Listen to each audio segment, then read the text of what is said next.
Hello peoples of the internet, my name is Lily, welcome if you're new and welcome back if you're not, and today I'm going to be recommending you my favorite books by Black authors in honor of Black History Month.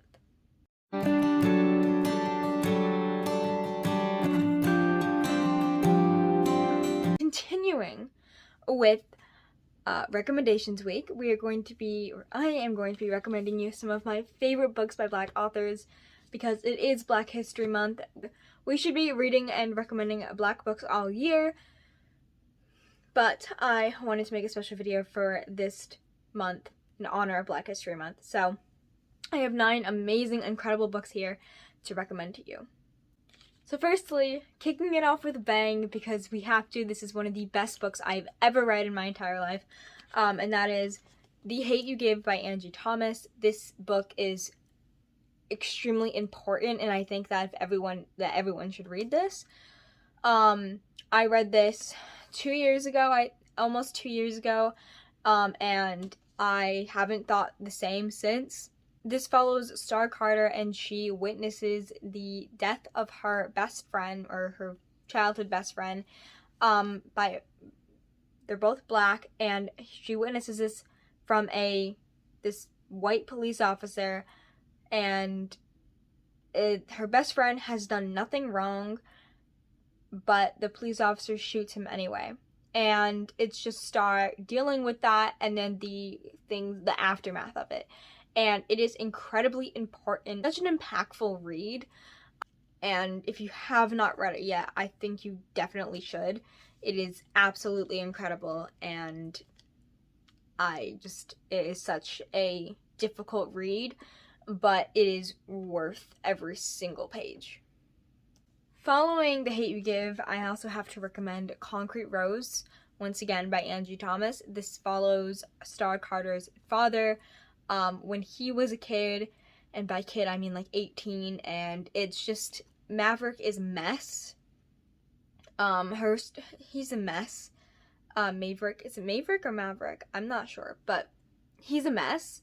And it just follows his life from up until pretty much Star. Star comes into play. It is, once again, a heart-pounding read and a unforgettable one. I will definitely say that. Definitely, both of these are definitely unforgettable. Yeah, if you haven't read The Hate U Give and Concrete Rose, you definitely should. The next book on this list is going to come as a surprise to no one, but that is Legendborn by Tracy Deonn. I have 3 copies now. This is the paperback, new paperback with the sticker. I don't have the hardcover with the sticker. Look at the sticker. Oh, this book's incredible. But this follows Bree, and she is grieving the death of her mother, and she goes to this college, or like, I think it's like for juniors and seniors too, I can't remember.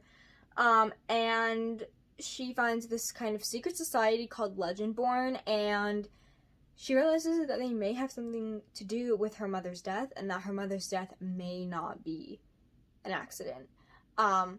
It's so much more than that. This is the King Arthur retelling. It is absolutely amazing. It's just, oh my god, it's incredible. Oh my god, it's incredible. Tracy Deonn is absolutely amazing. And if you haven't picked this up, I highly recommend, because it is just so good. If you think that the world building is kind of confusing, I will say that. I still don't fully understand it, but to be honest, I didn't care. I just loved the story too much to actually care. Which I don't know if that's a good thing or not, but it is a bit confusing at first, but once you get like halfway through, at least, I'd say a little before maybe, you will just be invested. Read it, please. It's amazing, and I have 3 copies, so that should tell you something. The next book is The Wicker King by Kay Ingram. I love this book. This book was so cool. This is the book that you see that like gets darker and darker as the story goes on. Okay, we follow Jack, who sees he's seeing these weird things, like these hallucinations almost, but nobody else can see them, and it's just his journey. And we pretty much follow it through August's point of view, his best friend, as August is going through this fake journey that's all in Jack's head, but going through it with Jack. Like, the end is like, oh my god.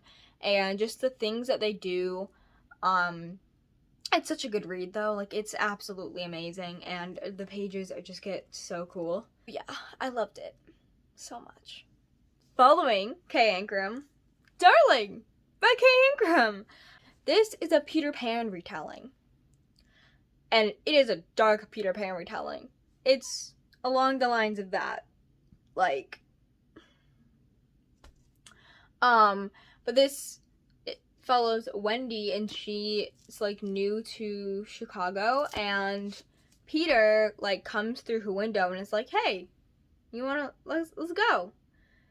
So, and from there just unravels a crazy freaking night, and Tinkerbell is so great.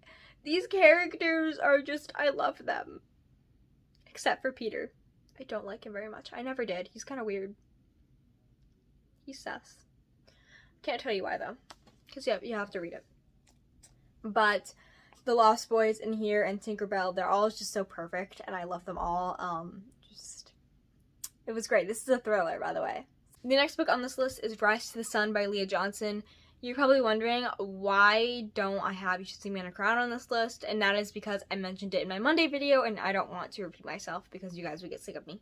So, but Rise to the Sun is about these two girls who meet at a, like, music festival and just formed a bond and a relationship over the, is it 2 days? It's a few days, 2 or 3 days.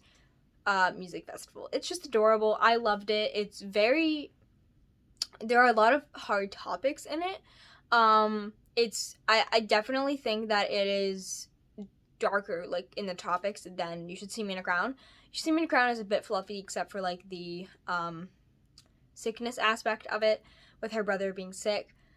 But the topics in Rise to the Sun are a bit darker, but they're still absolutely amazing. This one is absolutely amazing, and I highly recommend you read this. And You Should See Me in a Crown, but I've already said that. So.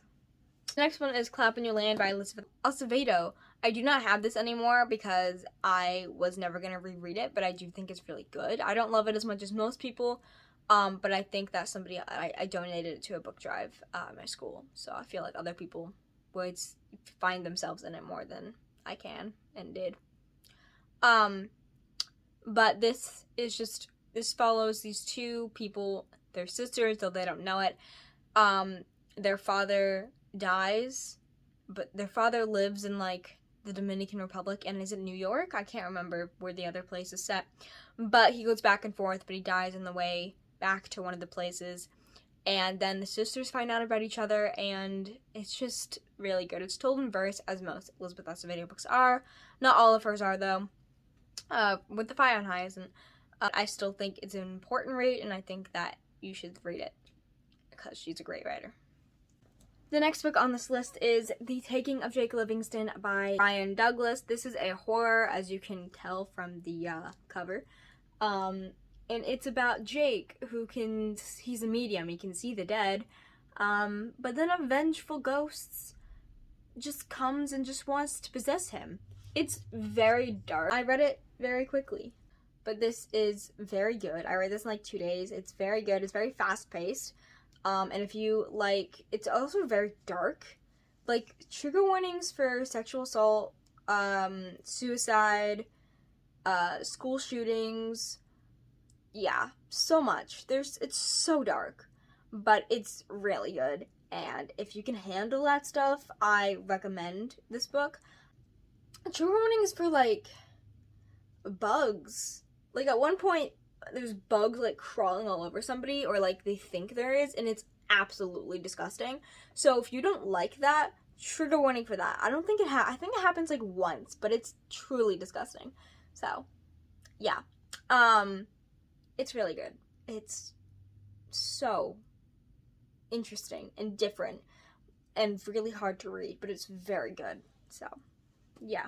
And the last book on this list was one that wasn't originally on the list, and I was looking at my contemporary books, and I was like, this book is so impactful, and you all need to read it. And that is Long Way Down by Jason Reynolds. This is about this kid who is in an elevator, and he is going to kill the person who killed his brother. And on the way, he sees all these people who just come into the elevator, and I think they might all be dead. I don't even know. And it's just so impactful, and it's amazing. These awards aren't on there for nothing. This book is really good. It's just, this book is just so impactful. And it's told in verse as well, so it's very quick to fly through, but it is such a harrowing and amazing read. And if you haven't read it, I highly recommend. I listened to this in like a day. It was super easy to fly through, and it was incredible. Highly recommend if you have not picked it up yet. I hope you guys enjoyed that video. I hope you guys found some new recommendations, and I hope you will continue to read and recommend Black books throughout the year, because I know I will definitely be doing it. Happy Black History Month, and if you made it this far in the video, comment a earth emoji? I don't know why, I just thought of that. Comment an earth emoji, made it this far in the video, and I will see you in my next one. Bye, y'all!